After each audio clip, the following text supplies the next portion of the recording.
Imagine the moment everything ends. Israfil raises the sur to his lips. One terrifying blast shatters the world. Stars explode into darkness. The sun blacks out. Mountains crumble like dust.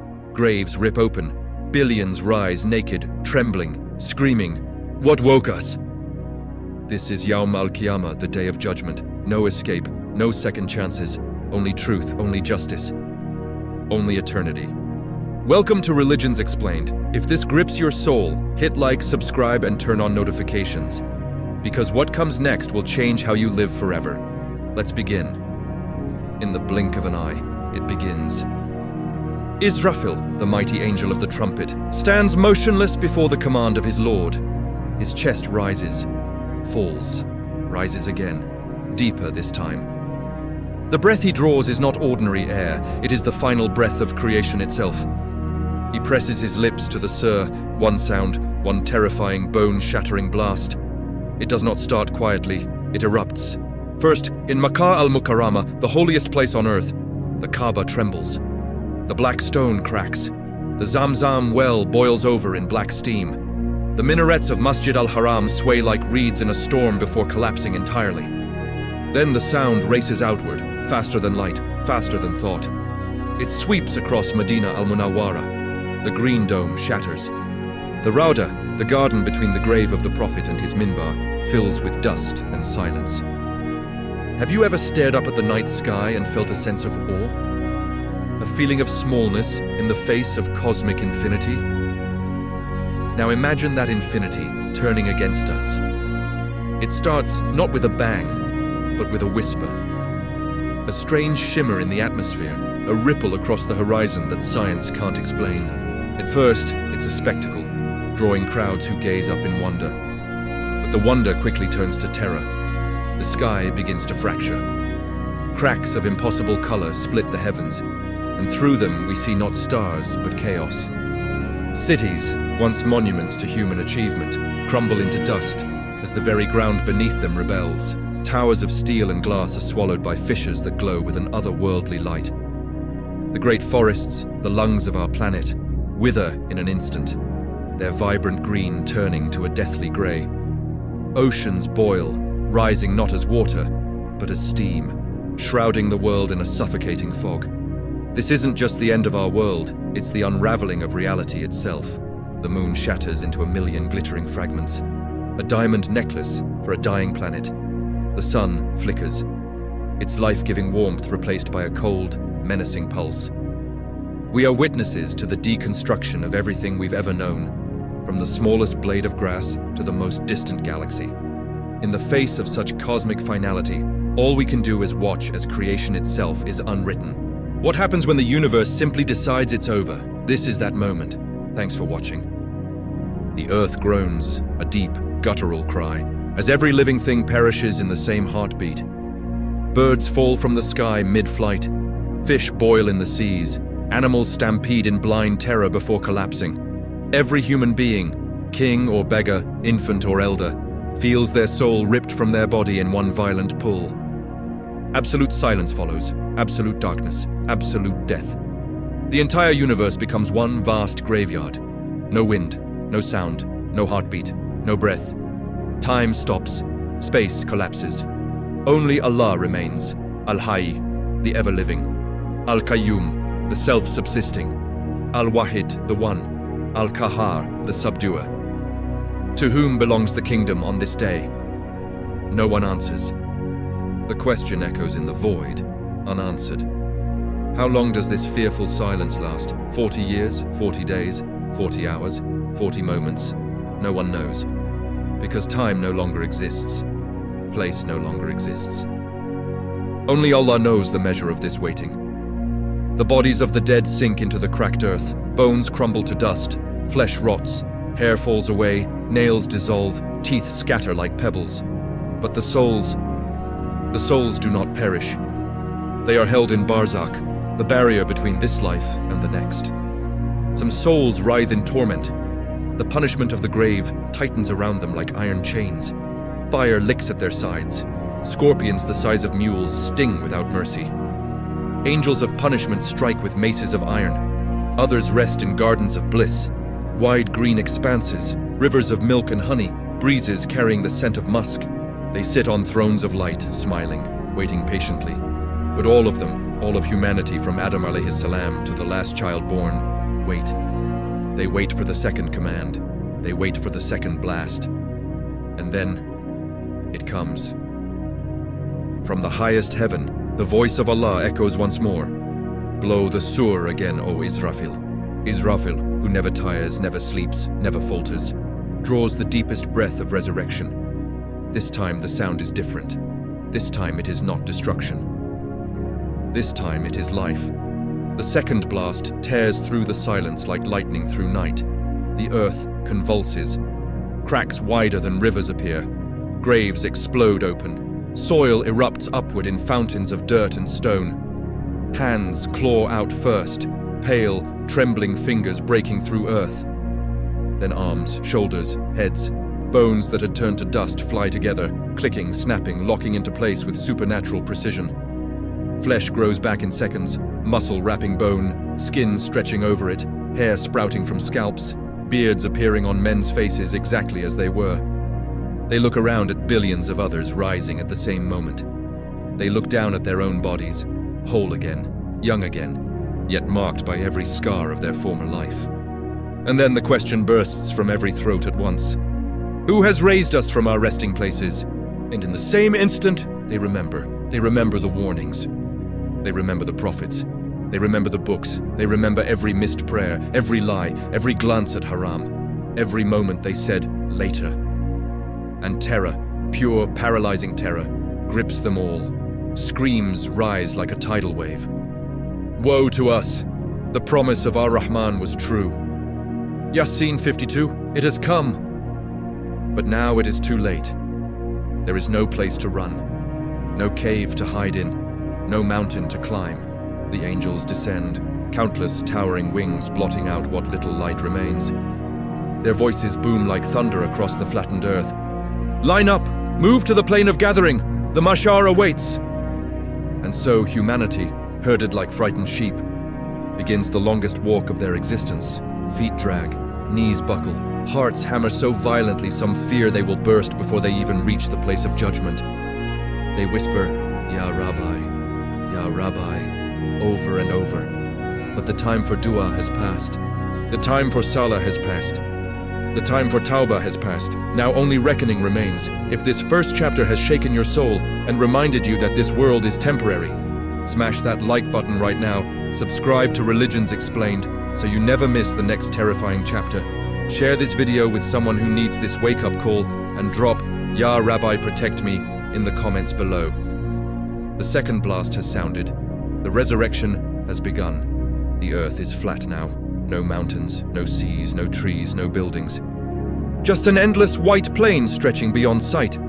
Brighter than snow, hotter than any desert, wider than imagination. This is the mashar, the place of gathering, the assembly field where every soul from the beginning of time meets its creator. Billions, no trillions of people stand shoulder to shoulder. From Adam alayhis salam, the first man created from clay, to the very last infant who drew breath just before the first blast. Every race, every nation, every era, kings beside beggars, prophets standing tall while tyrants tremble beside them. Mothers clutching the hands of children they lost centuries ago. Enemies forced to face each other again. There is no space to sit, no space to lie down, no space to turn around without touching another person. The crowd presses in from every side, crushing, suffocating, yet no one dies from it. Death has been abolished. Above them, the sun has been brought near. Not millions of miles away anymore, only 1 mile. A blazing, merciless orb hanging so close you can feel the heat searing your scalp, your face, your back. The sweat begins immediately, and it does not stop. For some, the righteous whose sins were few, the sweat reaches only their ankles. They stand uncomfortable but bearable. They whisper words of hope. They glance toward the horizon, searching for mercy. For others, with moderate sins, the sweat climbs to their knees. It stings, it burns. They shift from foot to foot, but there is nowhere to go. For those burdened with many sins, up to their waists. Clothing long gone, bodies glistening, drenched. The liquid runs into eyes, mouths, noses. They gasp, they choke, yet still they stand. For the worst, the major sinners, the rejectors, the oppressors, the sweat rises to their necks. It covers their chins, their lips, their nostrils. They tilt heads back desperately to breathe, but the sweat pours in anyway. They drown standing up. Yet they cannot die. And for the very worst, the hypocrites, the arrogant, those who killed prophets and believers, the sweat engulfs them completely. They are submerged in their own perspiration, mouths filled, lungs burning yet conscious. Fully aware, fully suffering, 50,000 years pass like this. Not figuratively, literally. The Qur'an declares, the angels and the Spirit ascend to him in a day the measure whereof is 50,000 years. Al-Ma'arij 4. That is how long they wait, 1,000 years, still standing, still sweating, still terrified. 2,000 years, voices begin to crack from screaming. 3,000. Some collapse inwardly, but their bodies remain upright, forced to endure. 5,000. The strongest men weep like children. 10,000 years. Regret becomes a physical pain sharper than the heat. 50,000 years. An eternity already, and judgment has not even started. They cry out in unison, voices hoarse, broken. Ya Rabbi, judge us now. This waiting is worse than the fire. Throw us into Jahannam! Just end this! We cannot bear another moment. But Allah, the Most Just, keeps them waiting. Why? Because in the world, they made Allah wait. They delayed Salah. I'll pray later. They postponed Tawbah. Tomorrow I'll repent. They ignored the call of the Adhan. They scrolled past reminders. They said, Inshallah, but never meant it. Now Allah makes them wait and wait and wait. Suddenly, from the farthest edge of the plain, a new sound approaches. A deep, rumbling roar, like 1,000 volcanoes erupting at once. Like 1,000,000 earthquakes tearing the crust apart. Like the scream of a wounded beast, the size of a continent. The ground trembles. People cover their ears, but the sound bypasses flesh and bone. It vibrates inside their skulls, inside their marrow, inside their souls. And then, they see it. From the horizon, dragged by 70,000 chains. Each chain gripped by 70,000 angels, straining with all their might. Jahannam itself is being brought forth, not a place, a living creature, a raging, furious beast. 70,000 reigns. Eyes like pits of lava, mouth gaping wider than oceans, teeth like burning mountains. It roars, a sound that makes every heart stop for a second. It smells the sinners, it hungers. The closer it comes, the faster it pulls. The angels dig their heels in, sparks fly from the chains, the beast lunge. It wants to devour everyone at once. People lose their minds. They scream, they push backward, but there is no backward. They trample each other, they fall, they rise, they run in circles. But wherever they turn, Jahannam is there.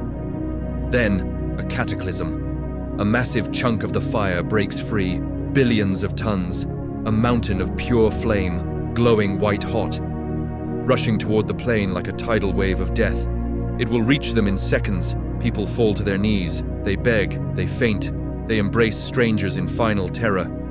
In that last heartbeat, from the sky, a brilliant light descends. Jibril alayhi salam, towering, radiant. In his hand, a small, simple vessel. Inside, a clear liquid. He tilts it. Then one drop, then another, then a gentle stream. The liquid touches the raging mountain of fire. Steam explodes, thick, white, choking. A hiss so loud it drowns every scream. The flames freeze, solidify. The rock turns black, suspended in the air as if frozen in time. The raging fire, which had threatened to consume everything, vanishes in an instant. A collective gasp sweeps across billions of souls, a wave of sobbing relief. They survived. They turn their shocked gazes to the angel Jibril. One voice, trembling, asks, "What? What was that liquid that saved us?" Jibril's voice, serene yet powerful, reaches every ear. "These were your tears, the tears you shed in the quiet of the night out of awe for your Lord, the tears of regret for your past mistakes, the tears that fell as you recited the Qur'an or when you heard the call to prayer, the tears from your heartfelt prayers for your family and for all of humanity. Those pure, sincere tears extinguished this fire and brought you this moment of mercy. A new wave of weeping begins, but this time it's tears of overwhelming joy and gratitude. Thank you for watching. They have no tears. No one will save them now. The waiting is over. The judgment is about to begin. If this chapter has made your heart race and your soul tremble at the length of that unbearable weight, hit like right now. Subscribe to Religions Explained immediately so you don't miss Chapter 3. Share this with anyone still delaying their repentance. And type, "Ya Rabbi, give me strength to stand firm" in the comments. The beast is here. The chains are straining. In the grand cosmic court, the scales of fate are set, balanced on the knife edge of eternity. The ancient books are opened, their pages whispering the tales of every soul. Before the final verdict, no secret remains hidden, for all deeds, great and small, are weighed in the balance. The beast has been chained, for now. The plane falls into a hush so deep you can hear hearts pounding like war drums. Then, from the highest point of the sky, a voice that is not loud, yet it reaches every single soul without effort. Bring forth the scales. Angels descend in formation. They carry golden balances, enormous, flawless, glowing with a light that hurts the eyes. One scale for good deeds, one scale for evil deeds. No human hand touches them, no bribe can tip them. No excuse can alter their reading. The first name is called, not a whisper, a thunderclap that shakes bones. Ahmad ibn Muhammad. A man stumbles forward through the crowd, knees knocking, teeth chattering, sweat still dripping from 50,000 years of waiting. He reaches the place of reckoning, a raised platform of white light. Before him, Allah himself, without form, without place, yet fully present, fully seeing, fully knowing. No interpreter, no lawyer, no witness stand, just truth. A book appears, his book, bound in light if righteous, bound in darkness if wicked. The angels open it, every page turns by itself. Every line glows. Every word is audible, spoken in the man's own voice, from his own tongue, from moments he thought forgotten. The first deed weighed, a single missed Fajr prayer in Ramadan. A tiny feather of sin drops onto the evil scale. It barely moves. But then another and another, a glance at haram, a lie to his wife, gossip in the marketplace, delaying zakat, a harsh word to his mother. Interest on a loan, backbiting a brother, neglecting orphans, arrogance in wealth, mocking the one who reminded him. Each one, a stone, a rock, a boulder. The evil scale sinks lower and lower and lower. He tries to speak. "Ya Rabbi, I didn't mean... I was busy, I was young, I would have repented." But the command comes. Seal their mouths today. Their hands will speak to us, and their feet will bear witness to what they used to do. Yasin 65. His mouth clamps shut against his will. Then, betrayal begins. His right hand rises on its own. It speaks, not with words from a mouth, but with clear, undeniable sound. "Ya Rabbi." With this hand he stole from the orphan's fund.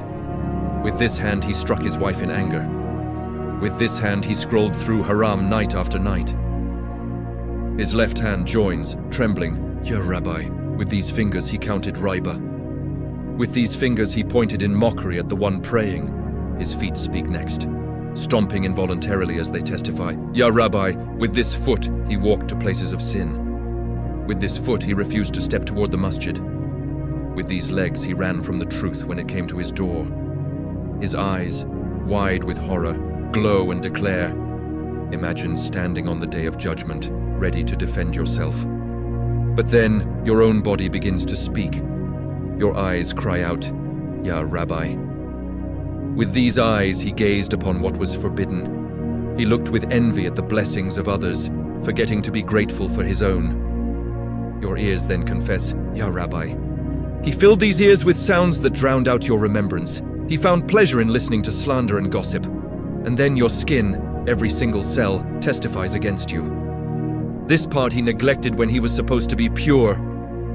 You fall to your knees, overwhelmed. Your own body, your closest companion in life, has become your accuser. There's no escape, no denial. Imagine the scene. A vast, endless plain filled with every soul that ever lived. a silence so profound you can hear your own heart thumping in your chest. The time for reckoning has arrived.